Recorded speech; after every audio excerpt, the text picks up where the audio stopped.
right, we're going to go ahead and get started. Namaste, everyone. Welcome to Lotus Flower Wellness Temple. For everyone joining on the live, we are Lotus Flower Wellness Temple, and we are located in Tallahassee, Florida, in the Art Park. So come on down and see us if you'd like, and we do appreciate that you're joining us. So welcome.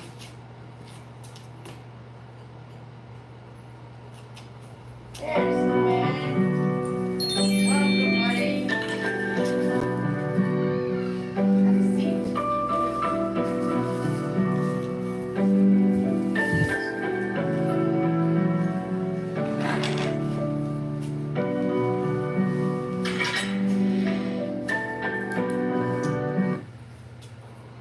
All right, so as the screen says here, everyone is welcome and loved here. We are all about community, supporting each other in our paths and our walks to enlightenment and harmony. So I'm glad that everyone keeps coming back and that we're on this journey together. So we're going to go ahead and get started with the Sambujo chant.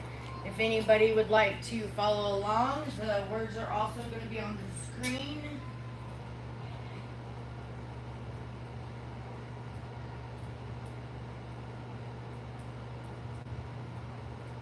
There we are.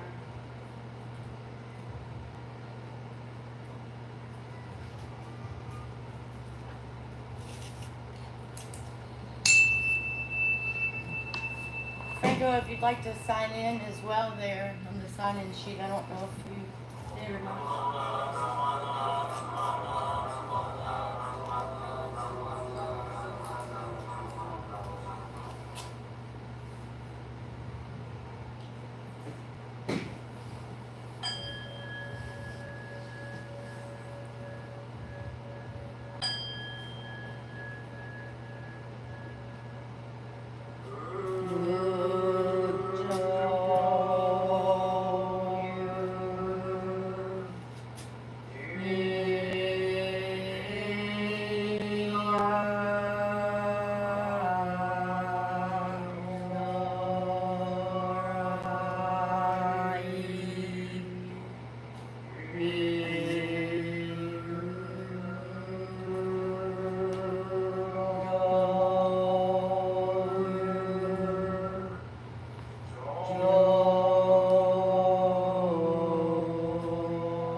to thank everybody for coming. This means a lot to me, and I'm doing what I'm very passionate about, which is helping and healing people and helping people be guided back to their own personal truth and finding joy and happiness in the life now. So there are ways of thinking and just really simple kind of aha moments. When you realize those, you can start to make little shifts and changes that really do affect your life on a grand level. And so being aware of those really can give you a real good shot at having some happiness and really finding your soul's path and purpose here in this lifetime. And that's my passion and my joy, is to help people reach that. You know, enlightenment is something that's a lifelong process, and it continually happens.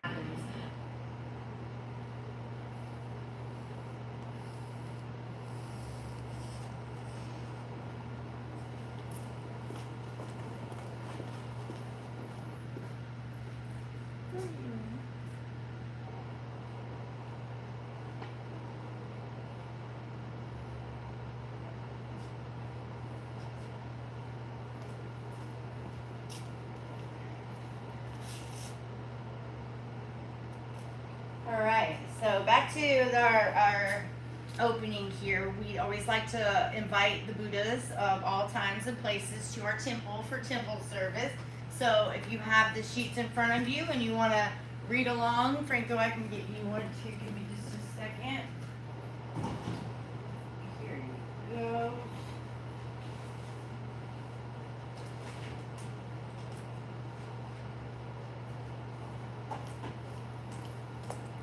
Going to be the bottom of the first page, and then we'll go right into the next page. All right. So we'll get started now. We respectfully welcome Amida Buddha to our temple as we scatter flowers of joy. We respectfully welcome Sakyami Buddha to our temple as we scatter flowers of joy. We respectfully welcome the Buddhas of all times and places to our temple as we scatter flowers of joy. And now to the 6 paramitas. So I will read the leader part, and then we'll all do the all if you prefer. Giving. May I be generous and helpful. Guidance. May I be guided by the Buddhist precepts. Tolerance. May I regard the mistakes of others with sympathy. Perseverance. May I do my best in all things. Meditation. May I reflect deeply on my life through the Buddha's teachings. Insight. May I understand the meaning of Namu Amida Butsu. Awesome. And last but not least, we're going to read the Buddhasada vows, and we're going to go with number 2 today. The many beings are numberless. I vow to save them. Greed, hatred, and ignorance arise endlessly. I vow to abandon them. Dharma gates are countless. I vow to wake to them. Buddha's way is unsurpassed. I vow to embody it fully. Yay.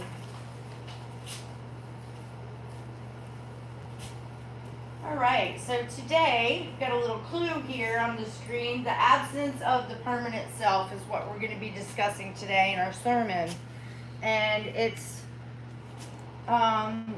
it's really a big one. It's one of the core concepts of Buddhism, within Buddhism, and it deserves a little deeper talking about, a little more focus on kind of the parts that kind of make it all up, because we have talked about interconnectedness and how all things change constantly.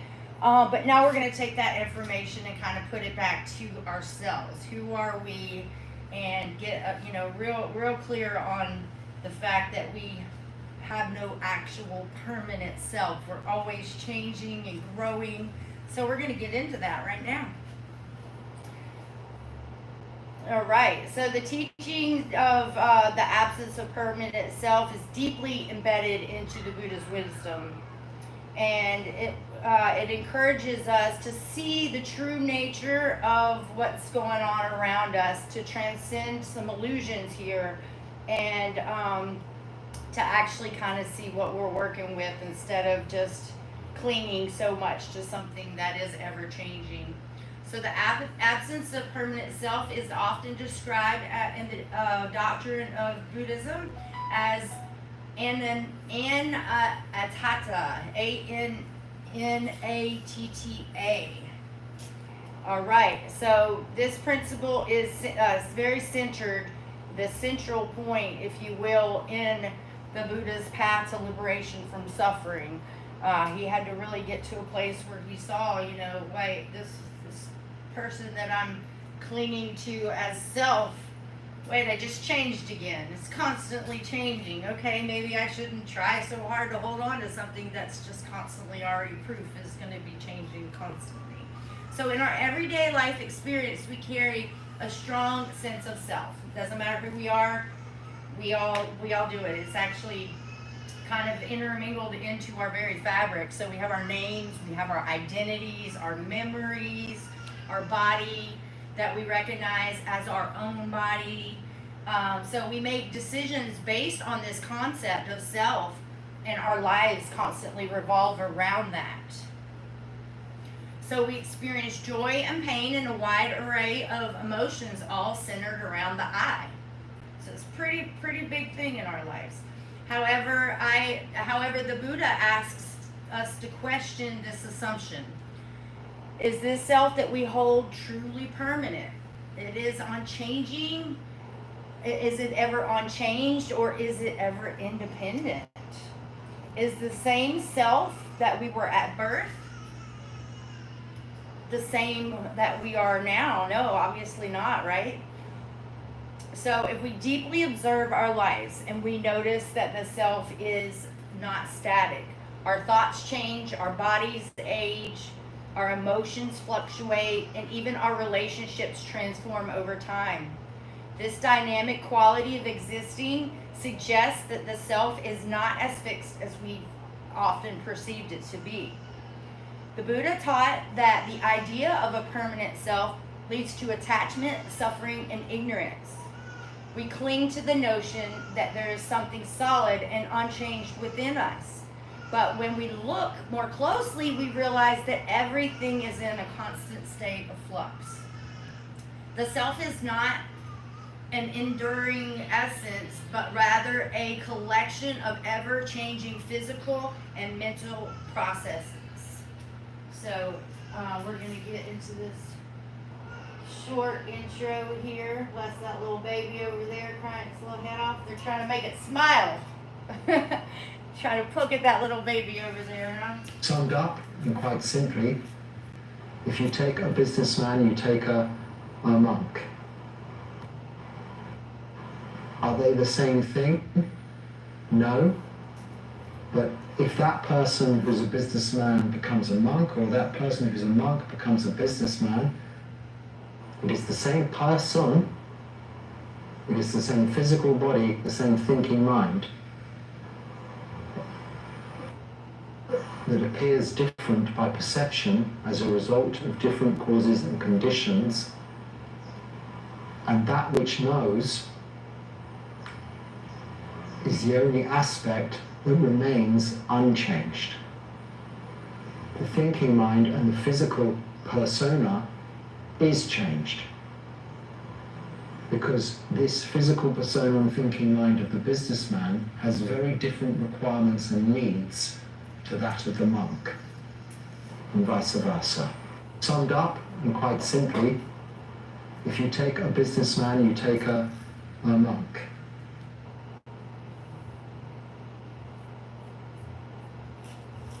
Alrighty. So, with that being said, right, the point that he's making there is you could be many things within your life, but you're not really defined by the things that you do. And as he's pointing out here, it is that thing that knows all these things, that deeper consciousness about you, rather than just the thinking mind. That's something that makes us up, that a lot of people might not even really observe. Like, who is this thinking and adding all this together about me? Well, that's a part of you. That's who you are. But all these other things are in constant flux. So the permanent self is something that when we can start to accept that there is no true permanent self, we're like a tree growing. The tree's never going to be the same from second to second. It's growing, it's getting new leaves, old ones are falling off, that type of thing. So if you can kind of think of yourself a little bit more in that ever-changing state and not trying to just hold on to one aspect of yourself. So let's talk about the 5 aggregates. So to explore the idea of no permanent self very deeply, let us examine the 5 aggregates, or skadandas. These are 5 elements that make up our experience of being, which are rupa, which is form or matter. This refers to our physical bodies and the material world around us, so rupa. And then there's vedana, which is our feelings and our sensations. This includes the sensations we experience that are pleasant, unpleasant, and or neutral. And then samjana, which is perception, our perception of things. This involves the way that we interpret, and put things into different categories within the world, and how we recognize and label objects and different things. We're constantly giving things names and labeling it, and this is this is that. So that's what samjana is. And then we have samskara, which is our mental formations, and so this is the realm of our thoughts, our emotions, and our intentions, the mental patterns that shape our behavior.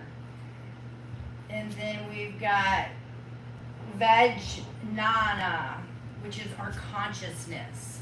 This refers to our awareness, or the stream of consciousness that connects all of our experiences. So the Buddha taught that when we consider to be what we consider to be self is nothing more than a combination of all these aggregates coming together, creating this kind of illusion that we consider to be ourself. But that's just in that moment, right? Because as that moment passes, it's already passed. You're already thinking about something else, right? So it really already has passed. So not to hold tight to that really is a nice blessing you give to yourself when you give yourself that truth and allow yourself to exist within that truth, and not cling so tight to having to be exactly that rigid one thing that we consider to be us. So none of these elements are permanent or independent. They all arise and cease in every moment. Our sense of self is an illusion created by the interplay of all those aggregates in different ways. It might be 2 of them or all of them, whatever, it doesn't matter. That part changes as well. So when we cling to any of them, though, as the me or mine, we cultivate attachment and suffering. So imagine you are looking at a river and you see the flowing river, but the water is always changing, new water coming in, old water going out. Can you say that the river remains the same? Similarly, the aggregates are in constant flux, just like the water of the river is constantly moving. And so to grasp to any of it as a fixed self is a misperception that does kind of distort our true vision or understanding of what the nature of reality really is.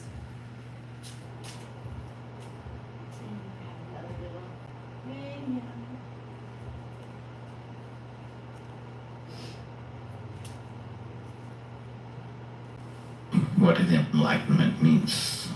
Your experience of life has crossed the limitations of the physical. Dimensions beyond physical have come into your living experience, moment to moment. So though you live in the body, you are not it. Though you use your mind, you are not it. Though you live in the world, you are not it. Or in other words, you have become a perfect stranger to the world, to the body, and to your own mind. The distance has come within you. Now, once the distance is there, if you wish to withdraw, you can withdraw. But if you want to play, you can play. Because anyway, there's no danger of getting caught up with the world, or with your mind, or with your emotions, or with your body. Once there is no danger, you want to play, you can play any kind of game, isn't it? What is enlightenment means? Your experience of life. All right, so it's funny because that wasn't the actual video that I had picked and planned, but it's obviously the one that was meant to be here for us today. And it, it actually fit pretty well, right? So what he was saying about when you kind of get past that, like, oh, this is me kind of thing, and you're able to accept things are how they are in the now and ever changing, you actually can kind of play, right? Little kids don't worry about, oh my gosh, like, they just don't, they spare themselves from a lot of that until they get a certain age. They're just free in the moment, having fun, doesn't matter, no rules, no, oh, I have to impress these people. It's just for the most part pretty innocent. So we can get back to a place where we start to feel that freedom again when we can accept some of these truths here. So the nature of suffering, which is dukkha. So it comes back to that, right? So one of the key insights in Buddha's teachings is that suffering arises from clinging to what is impermanent. So those expectations, right? You're having expectations on things. Things are not going to work out exactly how you, even with a perfect plan, still things are going to happen the way they happen. So you're kind of setting yourself up for something that you can't really even control that. You can't. So it is a waste of time and energy. There's certain things that you can control, but there's certain things that we are meant to let be as they are and just enjoy them. So our attachment to self, the belief that we are separate, permanent entities causes us to suffer. This is the essence of the second noble truth that states that craving and clinging lead to dukkha, or suffering. Or the fact that it's a sliding scale. It could just be a lot of suffering, like actually agonizing pain, or it can just be a dislike, a discomfort in a situation. But the truth remains, no matter what level on that spectrum that you're at with that, still, if you're clinging on to things and trying to control them in a certain way, things that are outside of your ability to control, then you're going to cause yourself some disappointment. So our relationships change and our financial state changes, our circumstance shift. When we base our sense of identity on something impermanent, we invite dissatisfaction in our lives. The more that we cling to the idea of a fixed self, the more we suffer, and when the self is threatened, altered, or dissolved, right? So essentially that clinging on is almost like stunting our growth, if you will, of what we could become by, kind of like labeling ourselves. Oh, I'm this. We're kind of putting up some blockages there that keep us from our full power without the limits of that. So this is something that we can change. That is a part of our day-to-day activities when we can really get our heads wrapped around the fact that, there's much ado about nothing, kind of. When we can get past the work of trying to be and just be, that's where the beauty is. So the Buddha offers a path out of this suffering, a path of realizing the truth of no permanent self. By understanding that the self is not permanent, we can learn to loosen up our attachment to things and just be in the moment with things. This doesn't mean that we have to cease to function as a human being, or that we shouldn't have a sense of a personal identity, that is not at all what it's saying. Instead, it means recognizing that our identity is fluid, always changing, and interconnected with everything around us.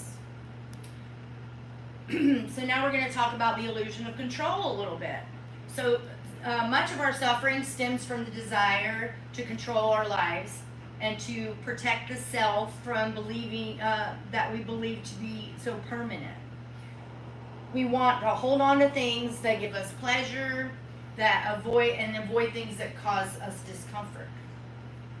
The drive for control is rooted in the belief that there is something stable within us that we must protect. So that right there, when you could really see, you know what, like these changes, these things I'm going through, this growth, all this stuff, that is a part of the process. That is the part of the growth.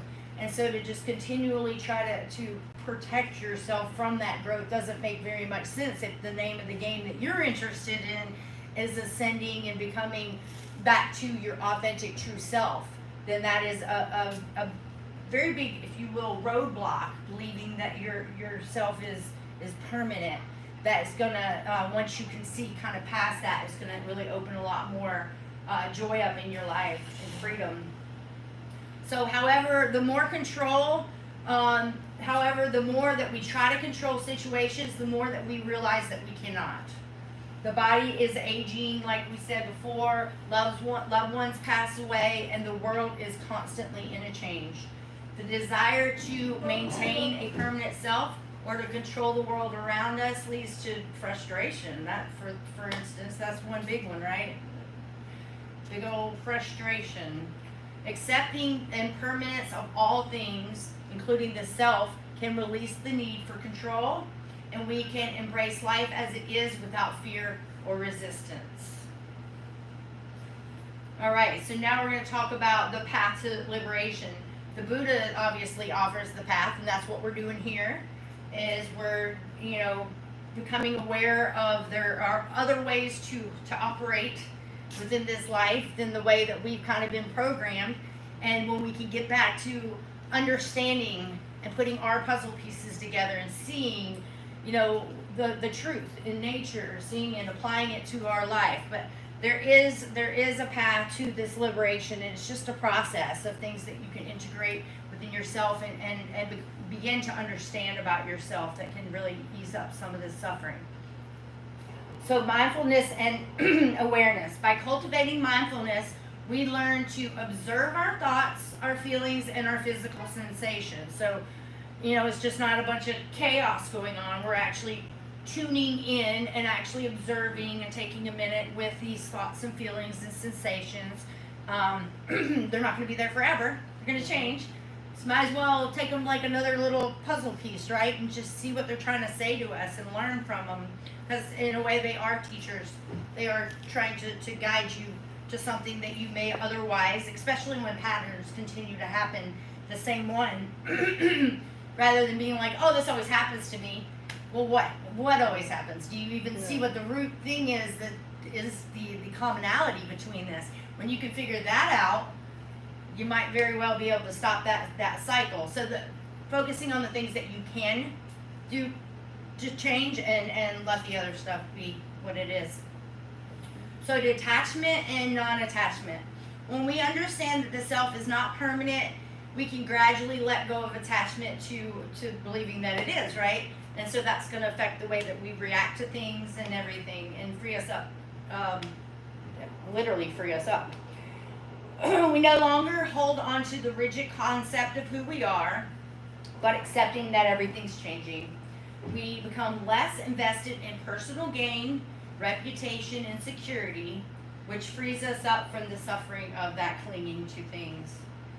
So a little touch on compassion and interdependence. So recognizing that there is no permanent self also opens our heart to the truth of interdependence. This is it's not about the isolation or the unchanging self, but there is no independent, isolated beings, that we are all interdependent. So, like even vibration, it's constantly moving. It's a vibration, right? It's not ever going to just stay the same.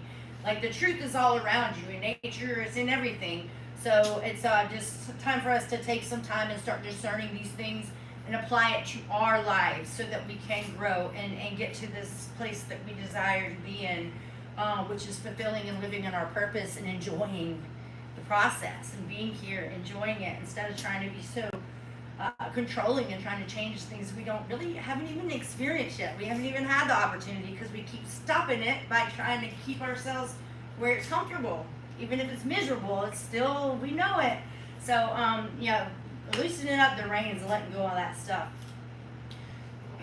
All right, so the teaching is no self, the teaching of no self is meant to be, and not meant to be an abstract psychological concept, but a practical guide to gaining greater wisdom, peace, and compassion. By reflecting on the impermanence of the self, we begin to see our attachment to it only leading to suffering. And so we can do math. We're like, okay, I know this makes sense, but there's your reason, right? If you need a reason, there's your reason, because you've done the math. You can see, okay, this is true. I can see that I am constantly changing what I'm even trying to cling on to, and just let that illusion go, and that's going to really free you up. So may we take this teaching in our hearts and practice letting go of the rigid self, concepts that bind us to the suffering. May we cultivate mindfulness, compassion, and wisdom as we walk the path of liberation, recognizing the beauty in the impermanence of all things. So something that came to me this past week while putting this lesson together is like a flower. Somebody was saying something about how do you make a flower last longer? The whole point of a flower is it teaches us to be in the now and appreciate things in that moment, in the moment of full bloom, and not just to try to cling to it. Oh my gosh, let me stick these flowers in the freezer and see if I can freeze them to stay, but just enjoying them. And that's part of the power of the flower, is it does teach us to enjoy the moment as it is there, because it's not gonna stay forever. It's gonna change. That beautiful flower is gonna become some petals on the ground very soon, and they will definitely have the wisdom of how beautiful a flower can be in full bloom. But we don't need to sit around and cry all day over the parts that are now on the ground, because it's gonna regenerate and create more. But so just letting things be as divinely wise as nature's wisdom is, when we start to look and see it and put that into our lives in a really, like a real way that affects our reactions. Because that's what this is all about, is our reactions to things is what digs us either deeper into suffering or frees us and liberates us from it. So let that be something that you meditate on in this moment, as we are going to go ahead and go right into the breath work and the body scan meditation. But if we can all just kind of let that be our center point of observation for, like, what does that really mean to us? And can you visualize yourself actually not just like, oh yeah, cool, but integrating that to a point that you're realizing habitually your reactions are going to be based off of that clinging on to self. So it's going to come up, and you're going to have to do some work to remind yourself, oh yeah, what am I actually scared of right now? What am I trying to preserve here? What am I trying to hold on to? Why am I so afraid to let this part of myself go away so I can grow? So if we can get to the root of why are we trying to do something that, I don't like to usually use the word impossible, but it's impossible to hold on to that part of that was you for a second and keep it the same. It's just not happening. So let's stop wasting our time on that, right? And use the knowledge to grow from there. All right, so let's go ahead and for anyone new at home and then also here at Temple, what we start our meditations off with breath work that's called the infinity breath. And the reason it's called so is because our breath work works like a figure eight, an infinity sign. The very first breath, we blow all of our stale air and energy out, and that's like the bottom loop. And then we kind of pause for a second in our center, which would be like your heart center. And then when you're breathing back in, you can visualize cosmic creator light, divine energy, eternal, multidimensional creator energy that we are, breathing that back into your essence and repurifying yourself. And then this time when you blow on, or you're breathing out again on the down loop, we're just mixing it all together and just getting our little refresher. All right, so when you're ready,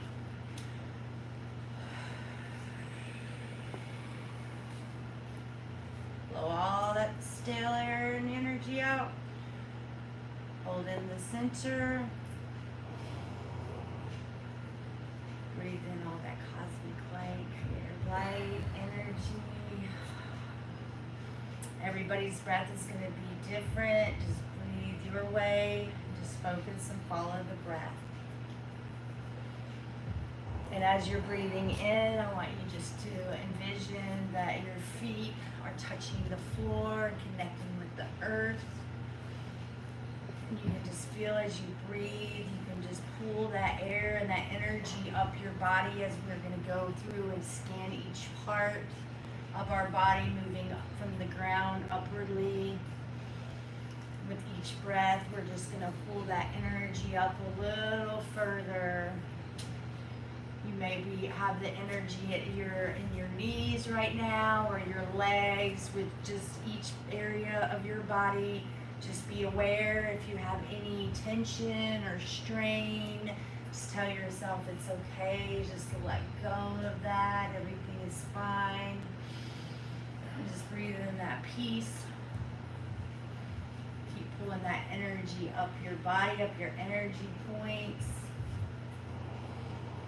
With each breath, you may feel the warmth coming out and the coolness coming in. Just focus on that breathing and your power to pull that energy up through your energy points, continuing up. Now in the heart chakra, you may want to take a little extra breath and just feel your heart chakra expanding out in all directions, just opening up. So big and beautiful, just very open, not connected to any fear, but just open and trusting in your path and your light.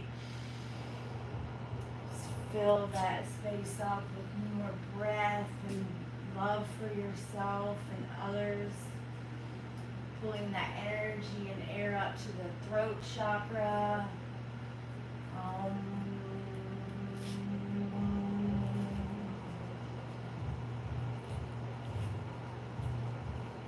You may feel a tingling on your forehead now as we pull that air and energy upwardly.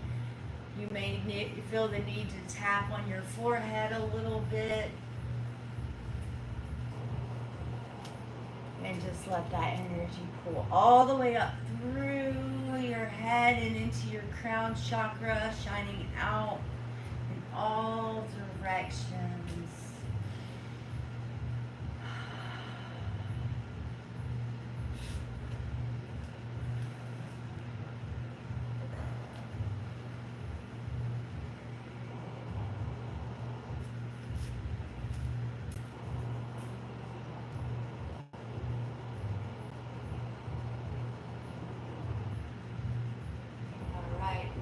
Start to open your eyes now if you like. Namaste.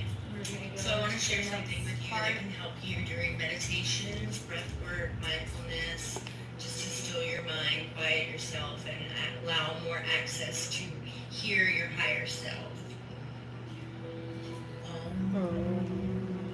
Yogena tasha bodhenu vatra. Travashadikena Yopa Dum, Patanjali. All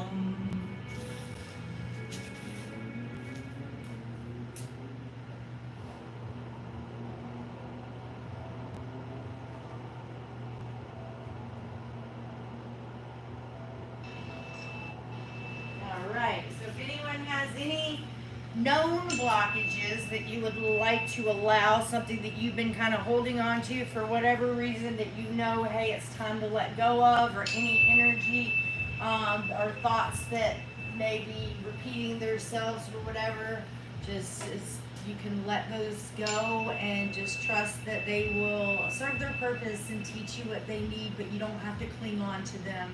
It's almost like sometimes we let go of things and that's when we get the blessing. So I'm going to come around for each person.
We wouldn't forget about you.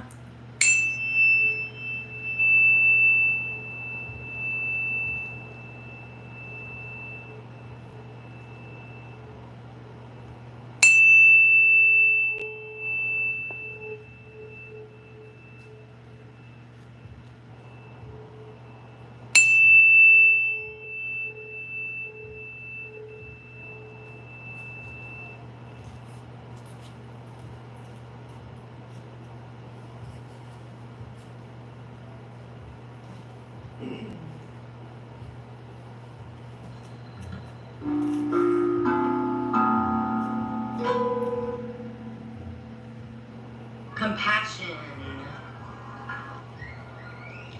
Today I will be kind to every living creature. Pontificate this for a while today and see how it might help you in your life. Become part of the family by joining the YouTube channel. And like and share so we can share Reiki healing of the mind with others. Namaste. So each week we have a Reiki healing of the mind. It changes each week and it just gives us a little something more to, a little mindfulness, something to be focused on and kind of see if we can pick up on anything throughout the week based off of that. So compassion, just for today, if you'll think of that just for today, if you have a goal and it's super big, it could be intimidating, right? So it's wise to take that very same goal and break it up into 4 different parts. And then you get the excitement of making that check mark on your little paper and that new revitalized energy because you succeeded a part of it or whatnot. That's the idea behind this for today. Just be in that moment. Be in that moment. Don't be hard on yourself. I'll have to do this every single day of my life. No, it's just right now. So if we can have that attitude towards the work that we're doing, you're going to find the integration is going to be much more joyful.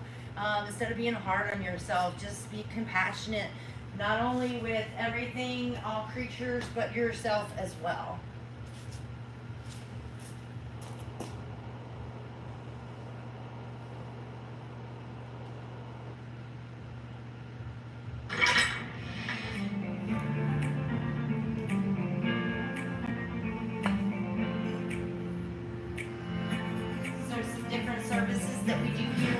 Flower Wellness Temple that can help you on your journeys.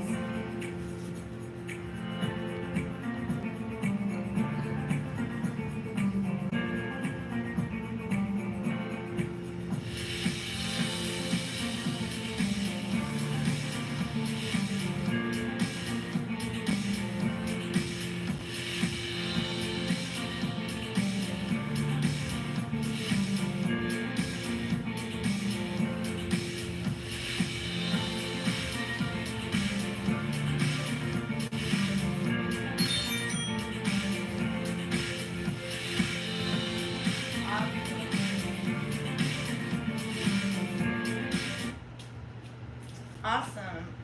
All right. Well, thank you all so much for joining. Namaste. Just as we go through our week, if everyone can just remember, be easy on yourself. Allow yourself to be in that constant flux, because that's where the growth is, right? Like if you have the idea of reaching your highest potential, you definitely have to leave yourself room to grow, right? And so that's another kind of twist on leaving yourself with the awareness that the self is changing constantly. So allow it. It's meant to be that way.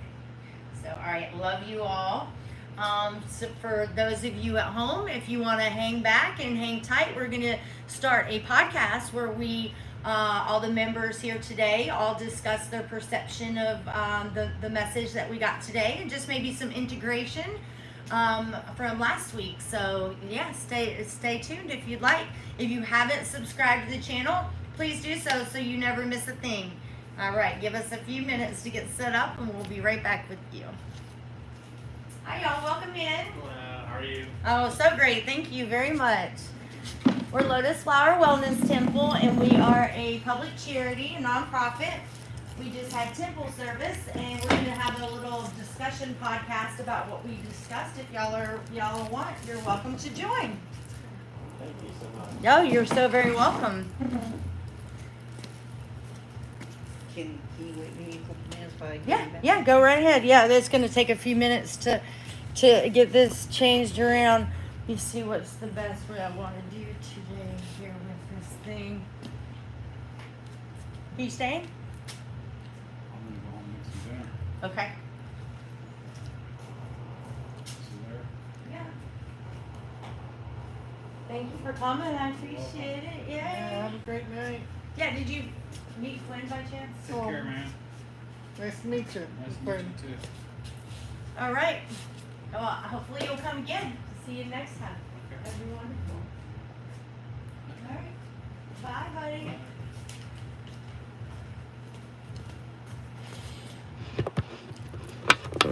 All right. So. Thank you so much. Y'all too. I'm wondering if I can just plug right on in like this and then still stay here. I'm gonna try it.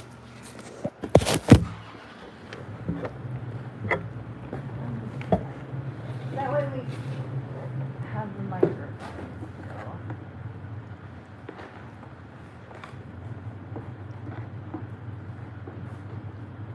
How's Tim's been doing all week? You've been good. All right. I guess we're gonna get into that a little bit more here in just a second.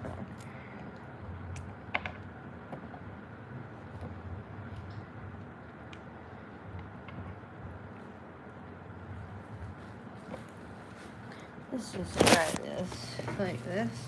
Thanks for hanging out. We're getting set up right now for the podcast.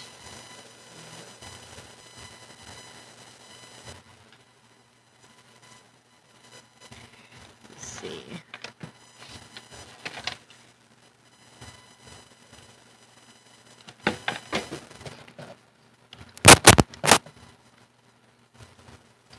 Testing.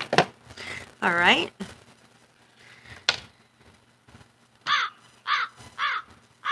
Okay.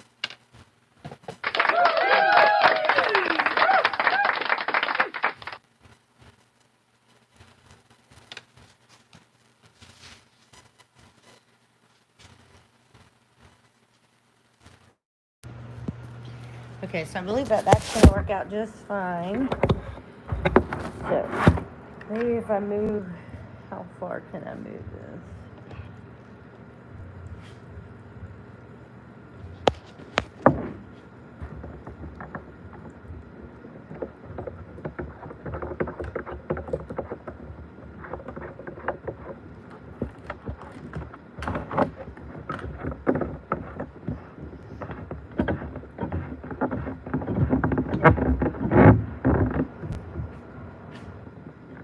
I think this might get us right here. Let's see.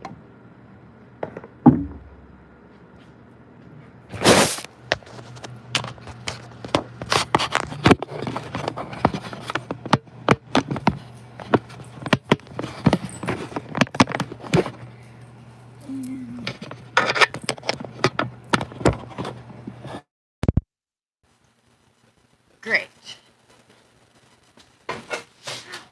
Alright, so we'll put this one here. We'll pull these two chairs over. And we will be good to go.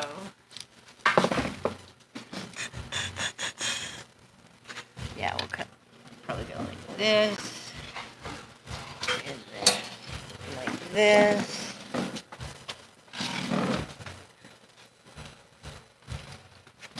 Is everybody in here? Nope.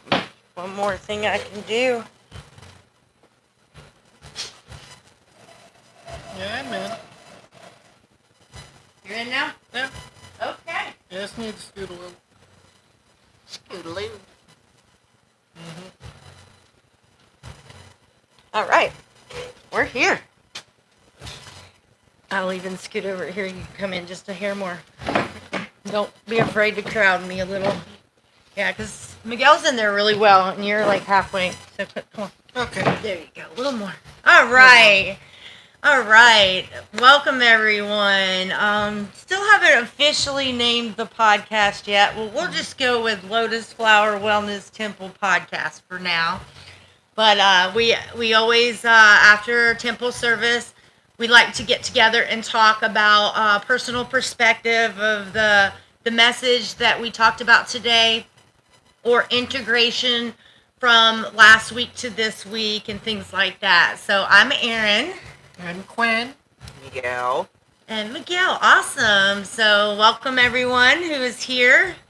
And I would like to say, if you haven't become a member, we see that we've got a good bit of followers coming and joining and watching the videos and everything and connecting with us, but not a whole lot of the viewers are subscribed yet. So if you subscribe and hit the notification bell, it'll let you know every time we go live, so you won't miss a thing.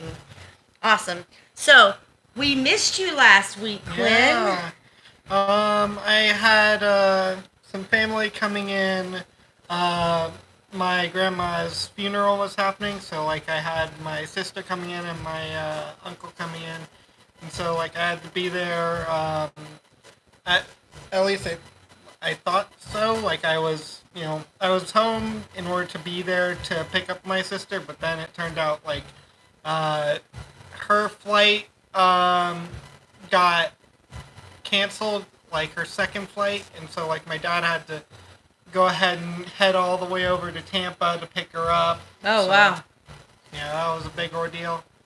Yeah, well, I'm glad that you're back, and then I know that's always intense when you're saying goodbye to a loved one and everything, and the family does kind of have to band together to be there for each other. So of course you did what you had to do, but we're super glad that you're back this week. Yeah. Yeah. And how's it going, Miguel? Good. Yeah. I mean, I don't know. I mean, nothing new. I mean, I've been doing a lot of volunteering, so just helping out whenever I can.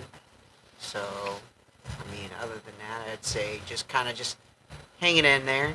I mean, certainly, just been, I think a lot of personal stuff in my own head, just been very restless and just agonizing with my own anxiety and just always kicking myself. I'm a bit of a perfectionist, so I just always, find myself just doubting myself or, just kicking myself over things I could have did better, or just didn't do right. So Yeah. Well, that is something that I'm sure most people can understand, and so yeah, we're here for you, and we support you in that. And I'm just glad that you're being proactive and learning some skills that can help you with these things that is causing you some struggle and some suffering. So we're here for you, buddy. oh, thank you. Yes, yes, and same for you as well. Thank you. Yeah. So, anybody want to talk about anything specific about today's sermon? I definitely felt like today's sermon was very relevant to me in a way that, like, like I definitely find that my sense of self is like, for a long time it's been something that I've been like, okay, this is who I am and stuff like that. But more recently, I've been able to kind of let go of that, and also like it's something that I feel like it works two ways. Like there's sort of this sense of self that we cling to, but there's also the sense of who another person is that we can cling to. And I found that like with some people, like they kind of cling to this sense of like who I like was in a given moment, or who I was at like at a certain point, or who I have been recently, as if that's always going to be like who I am. But really it's like that's not the case. And I feel like that's also somewhere where like we can kind of allow others the freedom to become someone different, and to accept that they're not, they aren't their past. Yes, thank you for pointing that out, making that point, because that is very true, and we didn't really come at it from that perspective specifically today, but absolutely, and thank you for bringing that up and pointing that out. Yeah, it's as we start to do things for ourselves, as we start to work on our own holding space for ourselves for that growth, that naturally will happen outwardly. But yeah, being aware that that is something not only do you desire for yourself, but then also for others. So thank you so much for bringing that up. Happy to do it. Yes, absolutely. Miguel, how you feel about that? Well, I mean, yes, we are always constantly changing. What I was today is not the same as what I am now. Or I should say, what I was yesterday is not the same as what I am today, and I won't be the same tomorrow. So definitely, we're always constantly changing our experiences, our circumstances. No day is ever going to be exactly the same, even though sometimes it might feel like it. Certainly, like, but like just even just the smallest little things, where we might go or what we might see, who we talk to.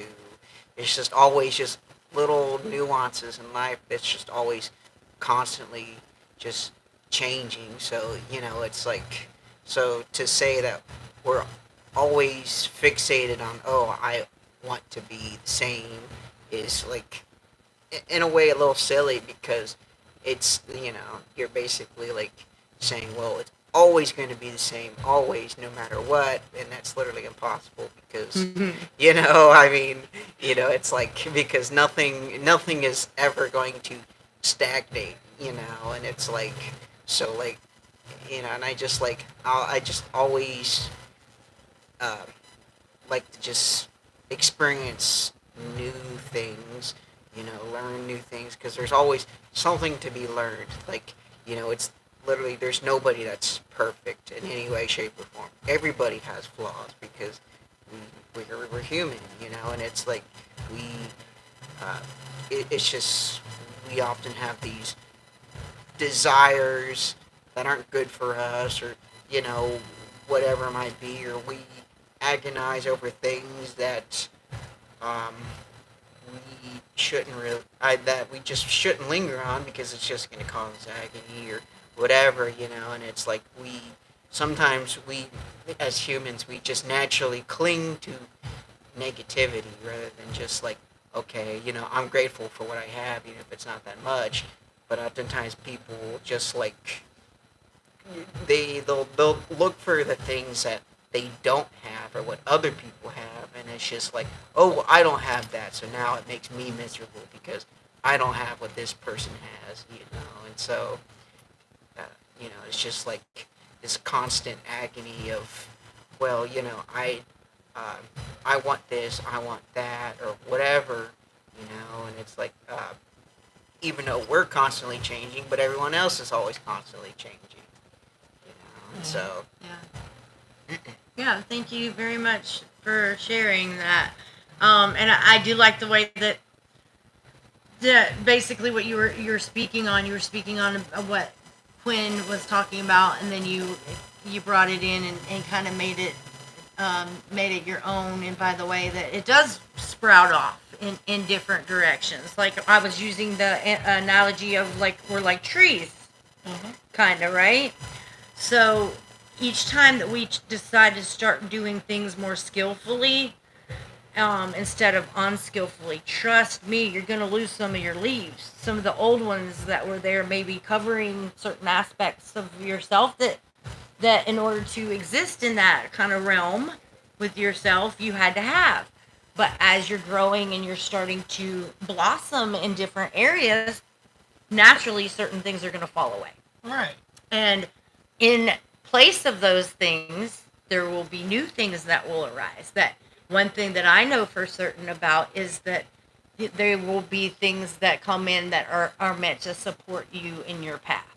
And if you start to really make that shift from the unskillful to the skillful, what you're going to see falling away is kind of your hindrances, the things that were keeping you from there, things that were maybe excuses, making it comfortable just to stay there. So as we get more in alignment with our truth, the fruit that grows off of our tree is going to taste a lot better for us in our perception of the taste of what's good for us at that part of our path.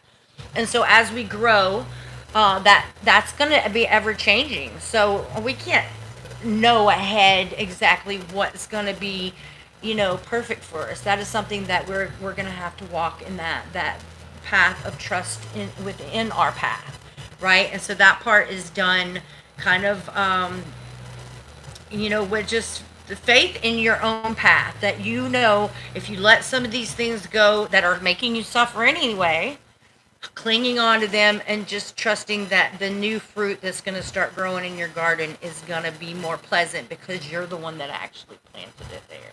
It's not just a weed. You're the one that planted it there. So everybody tends to like their own cooking, right? Yeah. And like I definitely feel like something that is a mistake that a lot of people make is they mistake who the self that they're clinging to, or the other that they believe someone to be, for their own truth or for the other person's truth.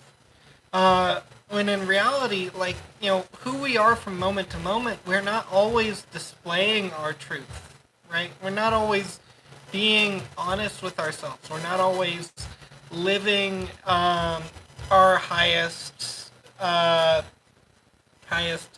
self. And when we judge other people based on that, like, we believe that someone is acting in a certain way and that is their truth, and they're doing something that is harmful or that hurts somebody, it's just, it's unfair in a way to judge, like, to assume that someone's truth is to be harmful or to be negative when they've got so much inside of them. Like, there's so many ways that it's easy to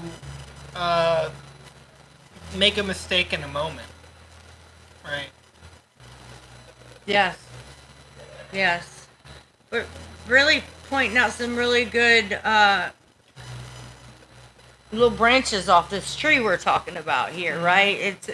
It's very complex, you know, when you really start to discern and look at it. Yeah, there's so many times that as we start to mature and grow and get more in alignment with giving that right to ourselves, holding space for ourselves, and then also for other people. And then we see, what does that really mean? Wow. Well, that brings us back to that judging. Well, that's really, you know, maybe this person did something, but your judgment doesn't, that assessment of them and their actions that doesn't make it their truth, right? It's just an assumption. And like you were kind of saying, and you don't really even know what that person's going through, and that, you know, what was their last now, you know, what happened to them in that moment. They could be acting out of a place of fear. They could be acting out of some sort of perseverance like, we just don't know. And so it's very best idea just to leave the judgment out of it and not be labeling people of, oh, this is who they are, but just letting them be who they are. And it'll all play out how it's meant to. Right, and I definitely feel like, you know, even beyond, like, judging others, sometimes we can judge ourselves for something we've done. Like, as if that is, like, a part of us, when in reality, you know, it's a passing thing. It's something that happened, and then it's never really going to happen with us again, because it's more of a product of circumstance than it is of who we really are. Right. Yes. I totally get that. Well, that's really great. I feel like we all kind of got a little part of our hearts touched today with this message. And by the way, that not only is it okay to stop clinging on to that need to have things labeled and this is who I am, but more yet get in alignment with nature, and the truth of nature is that everything is constantly changing. So to take a snapshot of that moment and be like, you know, fine, that was the person in that moment of actions that they did, but that still doesn't make it who they are. Right. So seeing the power of the freedom of being free from that, but that's a choice that you make, and it's more than a choice. It's an action, because we have to then start detangling some of these reactions from the place where we were holding on to it, because it's going to come back up again. It's learned. We've practiced it so much. So then it comes down to the action of catching yourself every time you're starting to fall back into it, and that little dance that will go on for a little while until you've done it enough times to replace that reaction with this new one that you chose for yourself, out of a place of truth and something that resonates with you and the energy that you want to be in. Right. Versus being in the place of suffering, that when we can clearly see that that's not helping anyone to keep clinging to that. So very wonderful points. Miguel, do you have anything else that you would like to add? Well, I don't know. I mean, I think we've covered a lot, but I mean, certainly, I think best thing to do is just don't kick yourself. I mean, you know, we all doubt ourselves, you know, and I think, you know, sometimes it's a lot easier to love others than it is to love ourselves, you know, so, but, you know, whenever you're just feeling down, just try to, you know, talk to yourself in more of a positive manner than a negative manner, you know, just linger on the good things you've done, or the good things you have, rather than just ruminating on the bad stuff, you know. We're going to get a cheer on that one. That's right, for certain. Yes. And, you know, easier said than done, I'm sure, is a thought that comes up. But so that's only true for a little while. That's only true until you recondition your reaction to do it the old way because you desire not to be with what that equals for you. Right. Right? So easier said than done. Yeah, it might start out like that, and you have to do it, put a little work, but then it does change. It does get to the point where, okay, now this is my new reaction because I have Right. taken the time to discern what feels right to me, taken time to catch myself slipping back and implementing. Oh no, this is my truth. This is where I'm putting my focus and my energy. Bringing yourself back, and then eventually it will make that shift where it will Yeah. feel more natural to do it. Even neurologically, like, your brain creates pathways that makes it easier for you to do or to think and act on things that you've done a number of times before. So, like, if you actively think something a lot, you're kind of digging that trench for, like, water to flow through, or for that little connection for it to flow easier. Like, at first, like, you've got this big ditch where, like, your thoughts usually go, because, like, you've already been building that up. And, like, it takes some time, it takes some effort to, like, create a new channel and to make it so that the water, instead of flowing into that big ditch, is redirected into this new one. But once you get there, it becomes simpler. Yay! Yes. So there we have it. We've got it from the science perspective as well. And the simple fact of the matter is that anything that we take the time and the effort, we make it important to us, and we desire, no matter what, in time, we're gonna get at least a little bit better at it. And if we stick with it, it's gonna become easier. And then before we know it, it's just gonna be like the back of our, we know about it like the back of our hand. So don't give up out there if you're trying to make shifts and changes in your life and you're trying to replace unskillful actions and thoughts with skillful ones. If you find that you're having a hard time focusing and concentrating on things, if you find that you're speaking negative to yourself, that's where the start is being aware, and then figuring out things that work for you in bite-sized chunks that you can start to implement, and catching yourself when they come up, because the divine is going to work with you and bring opportunities for you to have another chance to work with it again. So just become aware and love yourself enough, and your harmony enough to take those cues when things come up. Don't ignore them. Take that time to redirect and choose to do things the way that you now choose with your own free will, versus just because things have always been done that way. Mm-hmm. So now is the time that you can exact that change in your life. It just takes a little bit of work, but you have support. We're here. We are here for you and the community. We're online as well. So there are resources. You just have to first and foremost care about making these shifts and changes in your life. But there's resources always to help you. So with that being said, I just want to say namaste. Thank you very much for joining, and we will see you next week. If you haven't subscribed to the channel, please do so and hit that notification bell so you don't miss a thing.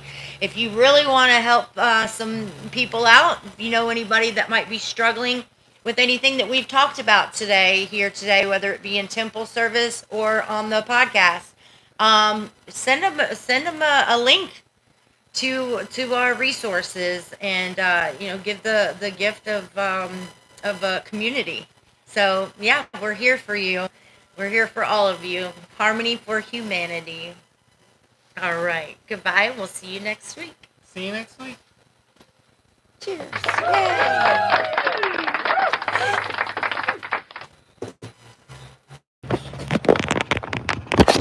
Before I get off here, I just want to see what some of these comments are.